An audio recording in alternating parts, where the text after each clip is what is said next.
Let's talk through some anti-patterns of project management. We talked about a lot of things you can do correctly, but it's also important to know what are the things that are red flags that you can immediately get into and stop before they cause a huge problem. Well, one of the big ones is this idea of hero-driven development. I've noticed this in many companies that are dysfunctional is there's a hero that's constantly saving the day, they're working nights and weekends, and really this is a bad recipe for failure because the person can get burned out, they can quit. Also, it shows that there really is no rigor to the way everything is done each week. So that's one key red flag to avoid. Another one is crisis-driven development. I remember working in startups in the Bay Area, and this is oftentimes how you got everything done. You'd be woken up at 2 in the morning, and it maybe was the 10th night in a row you were woken up, and you started to try to do a root cause analysis and fix the problem.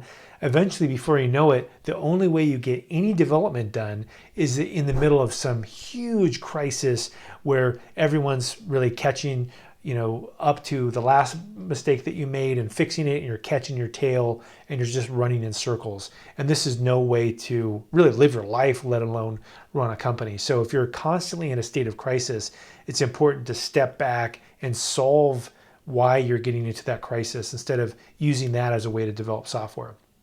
Another approach is really common as well, and I call it Hippo-driven development.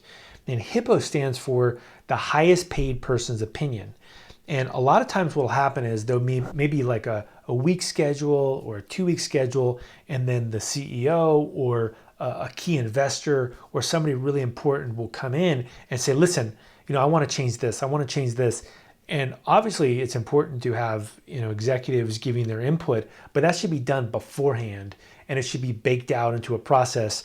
There shouldn't be this daily or weekly randomization where people are about to finish something and then they're pulled off because the CEO wants this feature. That's a really destructive pattern. That's a great way to really just sink a company. And I've seen it happen before.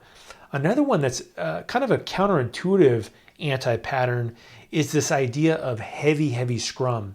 Now, there's a story back in World War II where the American soldiers went to these islands and they started to give a lot of the people that lived on the islands who had never seen Americans a lot of food, and they would bring airplanes, and they just developed a culture where they called it the cargo culture. And then later, after the Americans left, they would go through these rituals to try to bring back those same things. Well, it happens as well with project management in that a lot of times it's easy to mimic what appears to be successful, and then it gets watered down because the mimic is a copy of another mimic, which is a copy of another mimic, and before you know it, you're just doing things that really don't make any sense. And I've seen this happen as well in a company where you're having meetings and burn down charts and all this stuff, and it turns out that all your time is spent in this process that just grinds up all potential productivity. So really, the lighter the process, the better. And in fact, this is something that can be really a cancer on the productivity of your company. It's very important to watch out for it. Another one is this idea of faith in people versus faith in the process.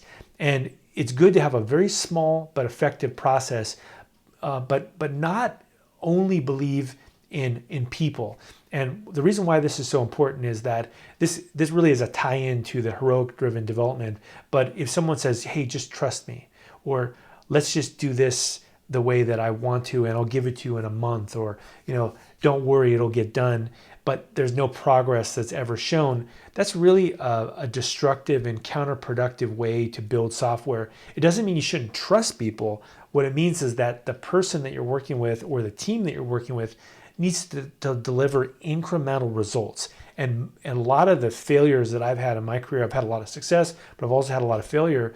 And some of the failures have been when I've trusted completely that I didn't see anything happening, and I just hoped that someone would deliver what they needed to deliver. And there's a saying that says hope is not a strategy, and that's really the idea here, is that you should develop a process where incremental results are shown, and then that way you don't have to have tons of meetings, and also you don't get yourself in a situation where you hope that this thing would happen and didn't happen.